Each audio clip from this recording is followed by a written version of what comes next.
อีเมเป็นแท้นะแต่2011หูปัญหาเนาะเขามีว่าเป็นนั่นเป็นมะเร็งเต้านมแล้วก็ต่อมน้ำเหลืองเนาะมันแล้วก็บ่ได้ปัวจนฮอด2010หาจังปัวโอ้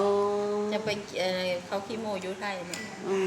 ไป2 ปีนี่แหละแต่ก็รู้สึกดีขึ้น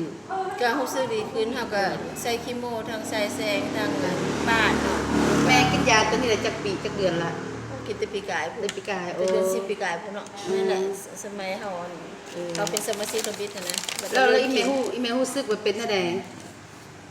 อีเมรู้สึกเป็นอะไรหลังจากกินก็รู้สึกว่ามันดีขึ้นนั่นแหละเพราะว่าแต่ก่อนเขากินในตัวเดียวแคปซูลนั่นแหละเป็นตัวสีเหลืองเนาะตัวสีเหลืองนั่นน่ะอันนี้ฮะก็เริ่มกินจ้าตัวสีเหลืองนี่กินสีเหลืองนี่มา7 กล่องหมดเลยนี่โอ้กินมา7 กล่องแล้วเราจะมาเริ่มกินตัวนี้จ้าขออนุญาตถามอีเมว่าอีเมเป็นคันที่เท่าไหร่แล้วเวลากวดเห็นอยู่ของหมอโอบีเนี่ยเป็นมะเร็งเต้านมขั้น2แต่2011อ่ะเจ้าแล้วเขาก็บ่ได้ปีนป่วยหยังมีแต่กินอาหารเสริมตัวอื่นแล้วเขาก็เป็นตัวนี้เจ้าแล้วหลังจากนั้นเดือน3 2015เขาจึงเริ่มไปป่วยอยู่ไทยแล้วไปป่วยหลังจากนั้น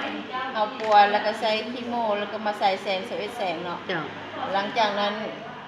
บ่แล้วใช้คีโมแล้วก็มาปาดโทษปาดมันเป็นก้อนอยู่ที่แฮนี่เนาะ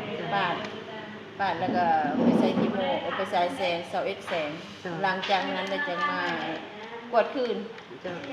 นะเพิ่นว่ายังมีเชื้อมะเร็งอยู่นะแล้วเรามีเป็นก้อนอยู่นี่เนาะแล้วเพิ่นปาดตัวนี้อีกไปเจาะตัวนี้ปาดตัวนี้กับโทษกับยุนก็มีจุดน้อยนึงนะปาดตัวนี้อีกไปกวด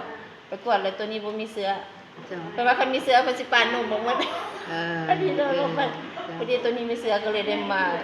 ปี2016นี่ได้มาใส่คีโมอีก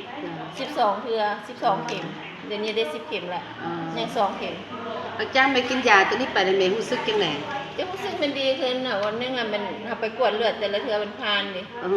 ตามธรรมดาไปใส่คีโมมาจนมันมีแต่สารเคมีเนาะที่เฮ็ดให้สุขภาพมันอ่อนเพลียหลายคนก็ว่าเอ้าเจ้าคือว่าแข็งแรงอยู่จังซั่นน่ะก็งั้นสิมีอันนี้ช่วยเฮาเจ้าตัวนี้เฮากินอันนี้มัน7 กล่องแล้วตัวสีแดงนี่แม่สีแดงค่ะก็มานี่เนาะเฮาก็มาใหม่นี่เฮาก็เริ่มกินในกล่องนึงแล้ว